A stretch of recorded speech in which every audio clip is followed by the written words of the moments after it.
Halo, selamat pagi, siang, sore, atau malam semua. Saya Sebastianus dari SMA Hantu Alus Negeri 1. Dan sekarang saya bersama teman saya Halo, nama saya Matthew. akan menjelaskan mengenai praktikum yang telah kami lakukan, yaitu mengenai mesin solenoida. Jadi, pada praktikum ini kami menggunakan mesin solenoida berinti magnet. Pada percobaan ini juga kami akan mengukur seberapa kuat gaya tarik yang dirasakan oleh mesin solenoida ini, serta membuktikan dengan menggunakan beberapa rumus.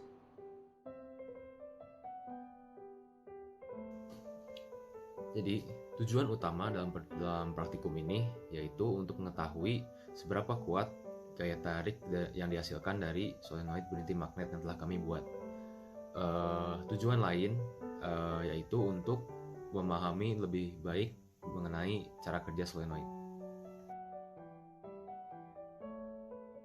Nah, alat dan bahan apa aja sih yang kami gunakan dalam percobaan ini?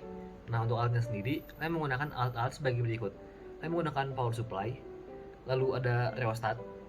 Nah, rheostat ini digunakan untuk mengatur hambatan yang ada dalam rangkaian solenoida. Lalu ada mesin solenoidanya sendiri, lalu ada timbangan digital dengan ketelitian 0,05 gram, serta ada juga berat yang ingin ditimbang oleh kami, yaitu seberat 49,2 gram.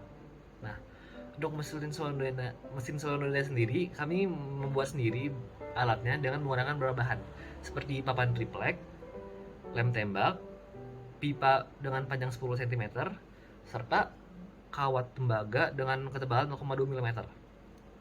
Nah, ketika bahan-bahan tersebut digabungkan, seperti ini alat yang kami buat.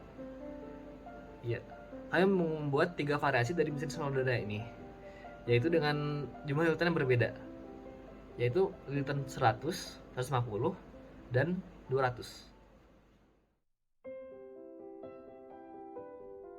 Nah, bagaimana sih kita melakukan percobaan ini? Nah, saya sudah membuat rangkaian yang kami buat pada lab di SketchUp, ya seperti model 3D-nya. Jadi di sini ada power supply yang kami gunakan, lalu ada mesin solenoidnya sendiri, lalu ada rheostat juga, dan ada timbangan digital serta beban yang kami timbang. Nah, pertama-tama gimana sih cara menggunakan rheostat? Nah, rheostat ini digunakan dengan ketika kita menggeserkan kotak di atas ini ke kiri atau ke kanan. Nah, itu akan mengubah hambatan yang diberikan oleh rheostat ini. Nah, jika kita menyalakan power supply ini, nah arus akan mengalir dari power supply tersebut menuju mesin solenoid yang telah dibuat, yang mengakibatkan magnet tertarik ke dalam mesin solenoida. Lalu magnet ini akan menarik beban yang ada di bawah sini untuk ke atas, tapi tidak semua beban terangkat, sehingga beban yang dituliskan oleh timbangan ini akan berkurang sedikit. Nah, beban akhir dari timbangan ini akan dicatat oleh kami, lalu nanti data tersebut akan diolah lagi menjadi perubahan massa untuk dimasukkan ke tabel hasil. Nah, ini ada beberapa hasil dari percobaan kami. Jadi ini adalah cuplikan kami saat melakukan percobaan ini. Dokumentasi pada percobaan ini cukup sulit, jadi kami melakukan dokumentasi dengan menggunakan time lapse dari angle ini.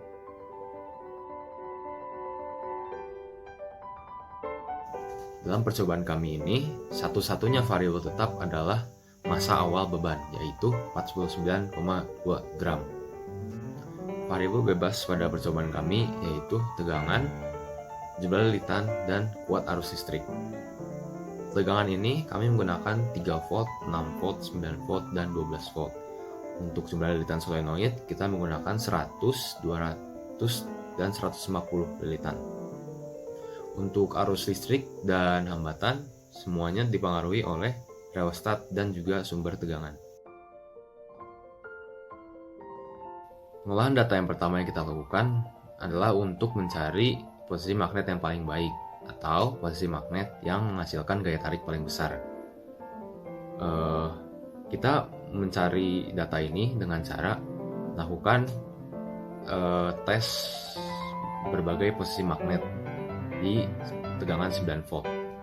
Nah, perubahan massa dari setiap posisi kita catat dan berikut adalah hasilnya. Ini adalah tabelnya. Bisa dilihat bahwa ketika posisi magnet 1,35 cm di dalam solenoid, perubahan massanya 14 gram, dan itu merupakan perubahan massa paling besar dari antara semua percobaan.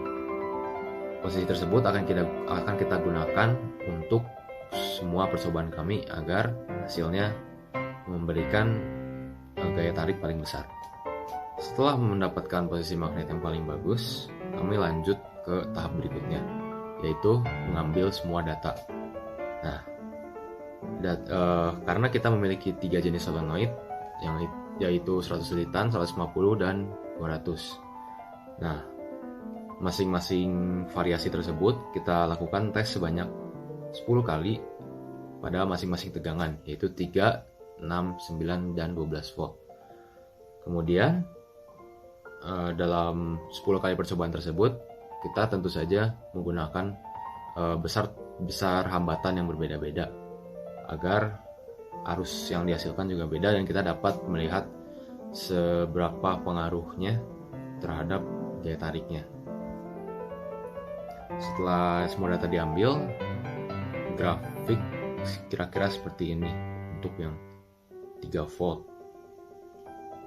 Kemudian yang 6 volt, 9 volt, terakhir 12 volt. Mungkin dari data-data dan grafik-grafik tadi masih agak sulit untuk dibaca.